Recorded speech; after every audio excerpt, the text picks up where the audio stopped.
l'humanité. Mais elle rajoute ceci. Elle dit, je suis la beauté incarnée. Ben oui, je veux dire, une femme asiate ne pourra jamais prétendre qu'elle est plus belle qu'une mère africaine ou qu'une fille africaine. Pourquoi? Parce que le fruit ne peut jamais se targuer d'être plus beau que l'arbre qui lui a donné la vie. C'est tout simplement. Voilà. Ensuite, elle dit, notre maman qui est en bas à gauche, elle dit, je suis l'univers en miniature. Oui, oui. Nous l'avons appris sur cette chaîne que nos mamans sont magiques.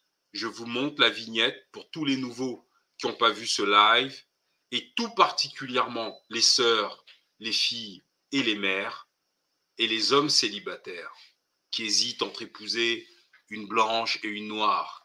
Allez voir ce live avant de vous déterminer.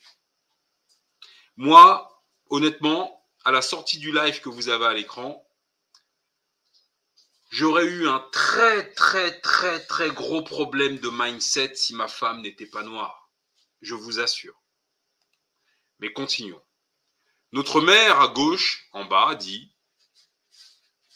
« Je suis de lignée royale ». Oui, parce qu'il n'y a aucune reine d'aucun peuple sur cette terre qui peut prétendre être plus grande que la plus petite des africaines.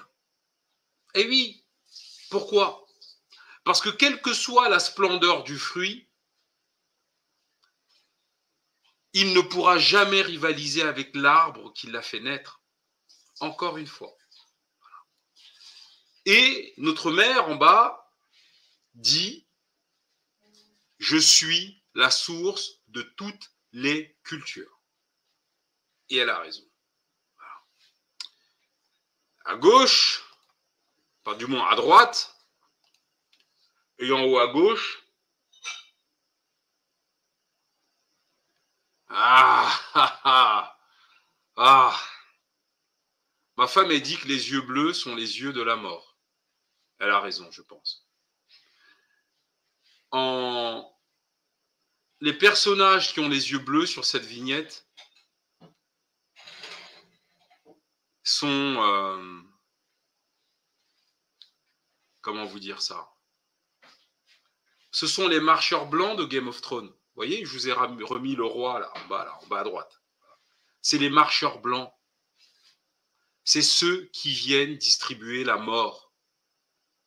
Mais la mort, ils ne la distribuent pas qu'aux êtres vivants, aux animaux, mais ils la distribuent aux plantes.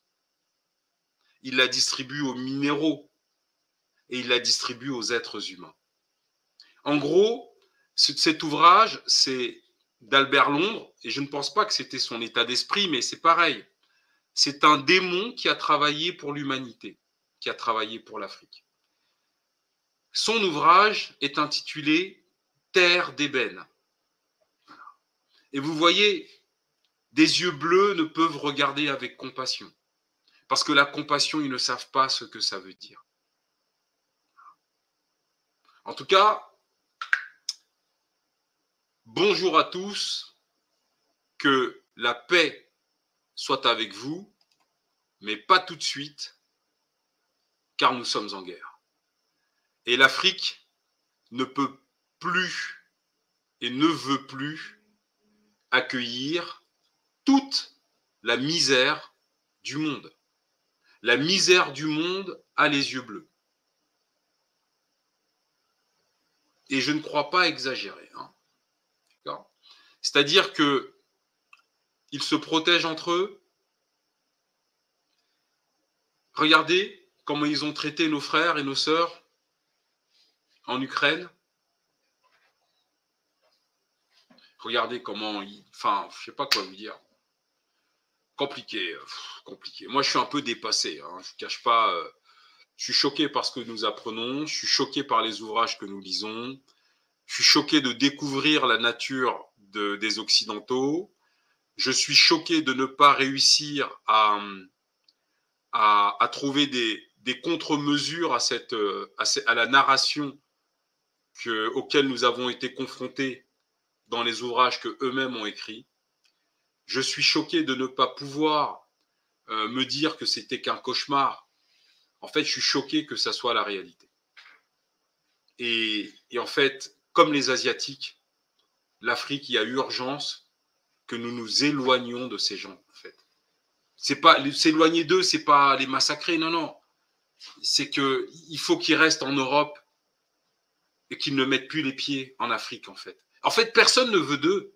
Voilà. Aujourd'hui, vous écoutez les médias français par rapport à la guerre en Ukraine, la Russie, la Turquie, la Chine, et là, je me rends compte que merde, c'est toujours pareil, c'est comme avant. En fait, on est dans les années 1880, là. Quand vous écoutez ce qu'ils racontent, les mecs, en fait, ils font flipper. C'est-à-dire que moi, je viens de prendre conscience avec la guerre en Ukraine que le problème occidental est génétique. C'est vraiment de la... Comment ils appellent ça, les psychologues? Ce sont vraiment des sociopathes. Cette maladie qui se transmet génétiquement. Et c'est pour ça que d'une génération à l'autre, les Occidentaux ne changent pas leur mentalité. Et je pense que c'est génétique. Enfin, je ne sais pas que je pense. C'est qu'en fait, nous avons lu sur un live qu'un sociopathe transmet sa maladie à son enfant, qui lui-même le transmettra, etc., etc. En fait, c'est pas comme un psychopathe. Un psychopathe peut avoir des enfants parfaitement sains, pas un sociopathe. En fait, c'est une marque indélébile. Voilà. On va aller voir qui est Albert Londres. Et on va faire un petit break et on va regarder qui était Albert Londres.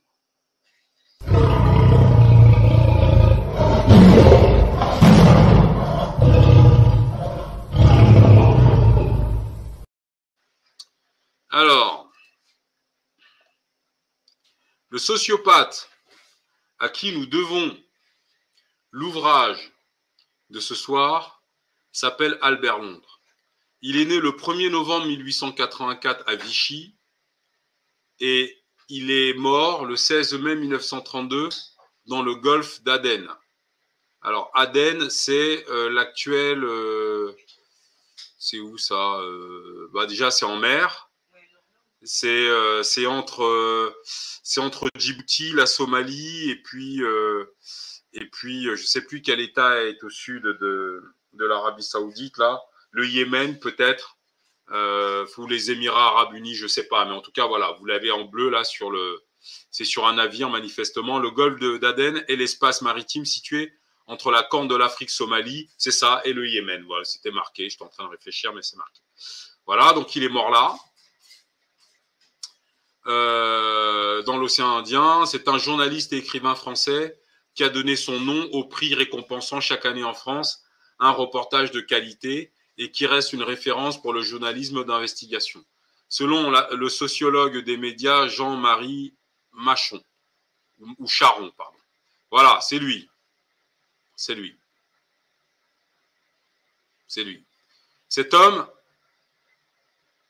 a combattu pour l'Afrique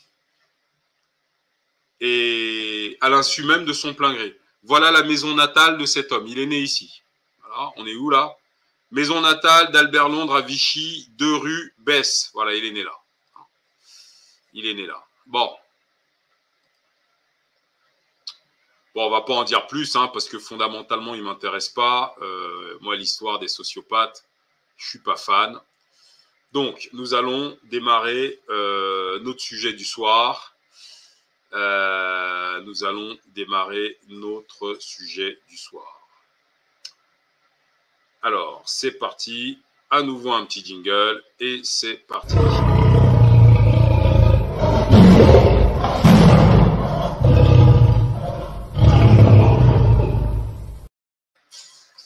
Donc, voilà donc l'ouvrage Terre d'ébène. Alors, on ne va pas le finir ce soir parce qu'il est extrêmement intéressant, ce livre. On va certainement le faire en 3-4 lives. Alors, il est très important parce qu'on apprend des choses, on plonge au cœur de l'Afrique des années 1880-1900. Qu'est-ce que j'allais dire? Alors, peut-être que beaucoup d'entre vous se disent, mais putain, pourquoi est-ce qu'on